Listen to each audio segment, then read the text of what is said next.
the land of Israel, many years ago, there lived a young shepherd boy named David. David was the youngest of 8 brothers, and while his older brothers served in King Saul's army, David's job was to tend his father's sheep in the hills of Bethlehem. Day after day, David watched over his father's sheep. He protected them from lions and bears, and in the quiet moments, he would play his harp and sing songs to God. David might have seemed like an ordinary boy, but he had extraordinary faith. Meanwhile, the Israelite army faced a serious problem. For 40 days, they had been at a standstill against their enemies, the Philistines. The 2 armies were camped on opposite hills with a valley between them. Each morning and evening, a giant Philistine warrior named Goliath would step forward and challenge the Israelites. Why bother with battle formations? I am the champion of the Philistines. Choose one man to fight me.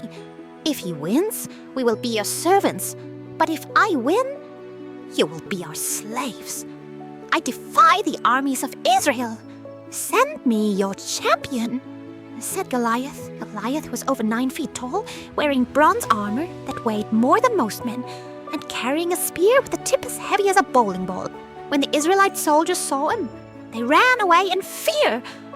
King Saul said, "Is there no one who could face this Philistine?" But no one volunteered. No one was brave enough to face the giant. One day, David's father sent him to the battlefield with food for his older brothers. When David arrived, he heard Goliath shouting his usual challenge. "Who is this man who dares to mock the army of the living God?" said. "Did he have it?" Eliab, David's oldest brother, annoyed, said, "What are you doing here, David? Go back to your sheep.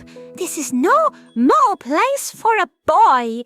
David answered, "But why is everyone afraid? God is on our side." When King Saul heard about David's questions, he sent for the young shepherd. "Your Majesty, don't worry about this Philistine. I will go and fight him." "You fight Goliath? That's impossible. You're just a boy, and he's been a warrior since his youth. When I watch my father's sheep, sometimes a lion or bear comes to steal a lamb. I've gone after it, struck it, and rescued the lamb from its mouth. The Lord, who rescued me from the paws of the lion and the bear, will rescue me from this Philistine." King Saul reluctantly agrees. "Go then, and may the Lord be with you."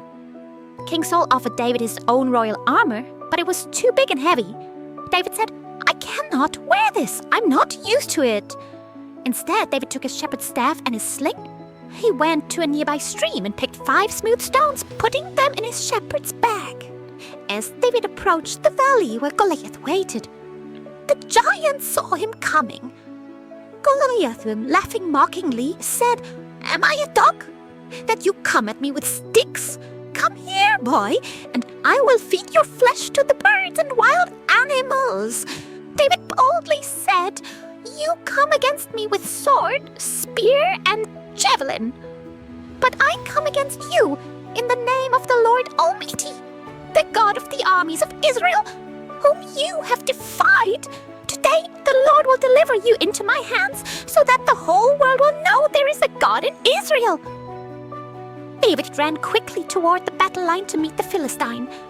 He reached into his bag, took out a stone, and slung it at Goliath.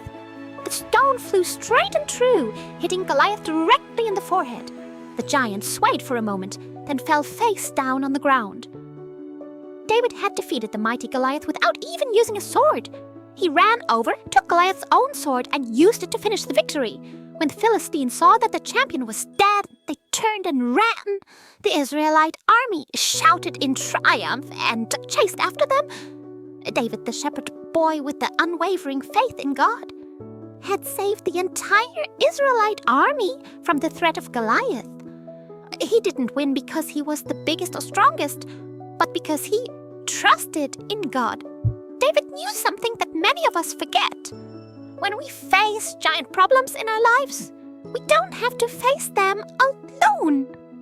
With faith in God, even the biggest challenges can be overcome. This victory was just the beginning of David's story. God had special plans for this brave shepherd boy, who would one day become the greatest king Israel had ever known. But that's a story for another day. The story of David and Goliath reminds us that it's not about how big or strong we are on the outside. What matters most is having faith and courage on the inside. With God's help, even the smallest among us can do extraordinary things.